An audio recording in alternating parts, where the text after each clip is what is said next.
बंधुओं, पिछले वीडियो में हमने श्रवण किया कि किस प्रकार पृथ्वी राक्षसों के आक्रांत से घबराई हुई ब्रह्मा जी के पास गई। ब्रह्मा जी ने भगवान श्री हरि की स्तुति की, जिससे उनको आकाशवाणी से ज्ञान हुआ कि भगवान जल्दी ही अवतार लेने वाले हैं। शेषनाग भी और योग माया भी उनकी लीला में संयोग करने के लिए अवतार लेने वाले हैं। ब्रह्मा जी ने पृथ्वी को आश्वासन दिया और अब शुकदेव जी हमें मथुरा लेकर जा रहे हैं, जहाँ पर राजा शूरसेन मथुरा मंडल और शूरसेन मंडल का राज्य शासन करते हैं। यहाँ मथुरा ही समस्त यदुवंशी नरपतियों की राजधानी हो गई है और यहाँ श्री हरि सर्वदा विराजमान रहते हैं। आज मथुरा में शूरसेन के पुत्र वसुदेव जी विवाह करके अपनी नवविवाहिता पत्नी देवकी के साथ घर जाने के लिए रथ पर सवार हुए हैं। उग्रसेन का लड़का कंस, जिसकी देवकी चचेरी बहन है, अपनी चचेरी बहन देवकी को प्रसन्न करने के लिए उसके रथ के घोड़ों की रास पकड़कर रथ हाँक रहे हैं।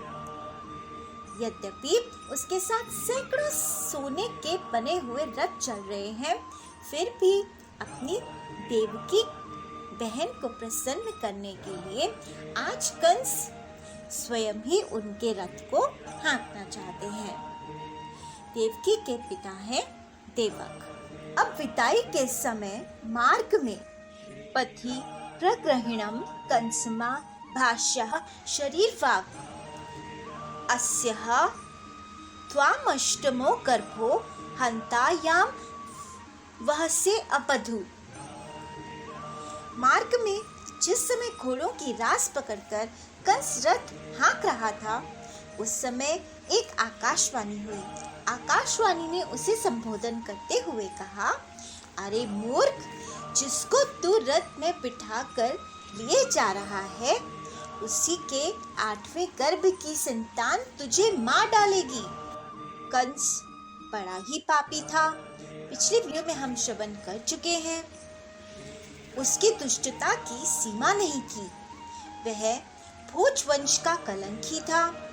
आकाशवाणी सुनते ही उसने तलवार खींच ली और अपनी बहन की चोटी पकड़कर उसे मारने के लिए तैयार हो गया। वह अत्यंत क्रूर तो था ही, पाप कर्म करते करते निर्लज्ज भी हो गया था।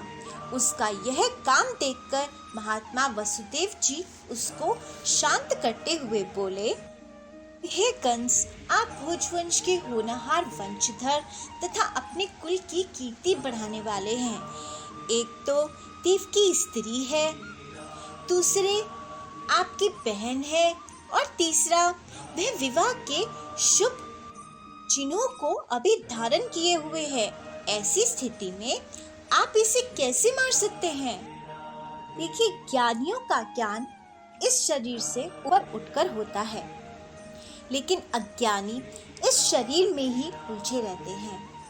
मैं बहुत जवान हूँ, मैं बहुत सुंदर हूँ, वो वृद्ध है, वो कुरूप है, आदि आदि अभिमान अज्ञानियों में भरे रहते हैं। लेकिन यहाँ वसुदेव जी कंस को समझा रहे हैं कि तुम अपने इस पंच भौतिक शरीर के अभिमान में हो, ये तो एक दिन छूटना ही है। इससे तुम परेशान क्यों हो? आज हो या 100 वर्षों के बाद जो प्राणी है उसकी मृत्यु होती ही है। लेकिन जैसे एक पैर जमाकर ही दूसरा पैर उठाया जाता है, वैसे ही जीव भी अपने कर्म के अनुसार किसी एक शरीर को प्राप्त करने के बाद ही इस शरीर को छोड़ता है। आगे वसुदेव जी कंस को समझाते हैं, यतो यतो धावति देवजो उदितम मनो विकारात्मक माप पंचसु गुणेषु माया रचितेषु देहैसो प्रपद्यमानः सः ते जायते। जीव का मन अनेक विकारों का पुंज है। देहांत के समय वह अनेक जन्मों के संचित और प्रारब्ध कर्मों की वासनाओं के अधीन होकर माया के द्वारा रचे हुए अनेक पंच भौतिक शरीरों में से जिस किसी शरीर के चिंतन में तल्लीन हो जाता है और मान बैठता है कि यह मैं हूँ, उसे वही शरीर ग्रहण करके जन्म लेना पड़ता है। और जीव अपने इसी सस्वरूप के अज्ञान द्वारा रचे हुए शरीर में राग करके उन्हें अपना आप मान बैठता है और मोहवश अनेक आने जाने को अपना आना जाना मानने लगता है। इसलिए जो अपना कल्याण चाहता है उसे किसी से द्रोह नहीं करना चाहिए, क्योंकि जीव कर्म के अधीन हो गया है और जो किसी से भी द्रोह करेगा उसको इस जीवन में शत्रु से और जीवन के बाद परलोक से भयभीत होना पड़ेगा। एषा तव अनुजा बाला कृपणा पुत्री कोपमा हंतुम न हर्षि कल्याणीं निमाम त्वाम दीन वत्सलाः। कंस, यह आपकी छोटी बहन अभी बच्ची और बहुत दीन है। यह तो आपकी कन्या के समान है। इस पर अभी अभी इसका विवाह हुआ है। विवाह के मंगल चिन्ह भी इसके शरीर पर से नहीं उतरे हैं। ऐसी दशा में आप जैसे दीनवत्सल पुरुष को इस बेचारी का वध करना उचित नहीं। इस प्रकार वसुदेव जी ने कंस को समझाया, लेकिन अज्ञानी अपनी हट को पूरा करने के लिए किसी का भी अहित कर सकता है। वसुदेव जी ने प्रशंसा आदि, साम नीति और भय आदि भेद नीति से कंस को समझाना चाहा, लेकिन वह क्रूर तो राक्षसों का अनुयायी हो रहा था, इसलिए उसने अपने घोर संकल्प को नहीं छोड़ा। तब वसुदेव जी ने सोचा, बुद्धिमान पुरुष को जहाँ तक उसकी बुद्धि और बल साथ दे, मृत्यु को टालने का प्रयत्न ही करना चाहिए। प्रयत्न करने पर भी वह ना टाल सके तो फिर प्रयत्न करने वाले का कोई दोष नहीं रहता। इसलिए इस मृत्यु रूप कंस को अपने पुत्र दे देने की प्रतिज्ञा करके मैं इस दीन देवकी को बचा लेता हूँ।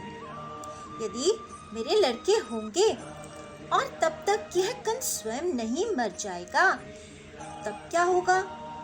संभव है उल्टा ही हो, मेरा लड़का ही इसे मार डाले, क्योंकि विधाता के विधान का पार पाना बहुत कठिन है।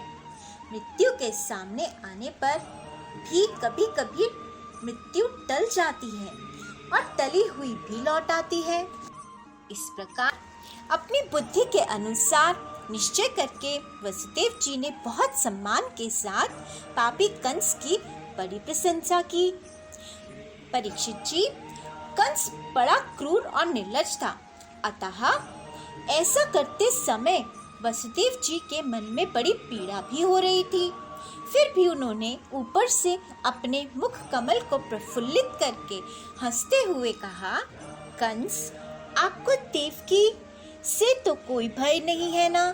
जैसा कि आकाशवाणी ने कहा है, भय है पुत्रों से, सो इसके पुत्र मैं आपको लाकर सौंप दूंगा। सुखदेव जी कहते हैं, कंस जानता था कि वसुदेव जी के वचन झूठे नहीं होते और इन्होंने जो कुछ कहा है वह युक्ति संगत भी है, इसलिए उसने अपनी बहन देवकी को मारने का विचार छोड़ दिया। इससे वसुदेव जी बहुत प्रसन्न हुए और उसकी प्रशंसा करके अपने घर चले गए। देवकी बड़ी सती साध्वी थी। सारे देवता उसके शरीर में निवास करते थे। समय आने पर देवकी के गर्भ से प्रतिवर्ष एक एक करके 8 पुत्र तथा 1 कन्या उत्पन्न हुई। पहले पुत्र का नाम था कीर्तिमान। वसुदेव जी ने उसे लाकर कंस को दे दिया। ऐसा करते समय उन्हें कष्ट तो अवश्य हुआ, तो उससे भी बड़ा कष्ट उन्हें इस बात का था कि कहीं मेरे वचन झूठे न हो जाएं। परीक्षित, किम तुह सहम नु साधूनां विदुषां किम पेक्षितं किम कार्यं कदर्यणां दुस्तज्यं किम धृतात्मनाम्। सत्य संत पुरुष बड़े से बड़ा कष्ट भी सह लेते हैं। ज्ञानियों को किसी बात की अपेक्षा नहीं होती। नीच पुरुष बुरे से बुरा कर्म भी कर सकते हैं और जो जितेंद्रिय हैं, जिन्होंने भगवान को हृदय में धारण कर रखा है, वे सब कुछ त्याग भी सकते हैं।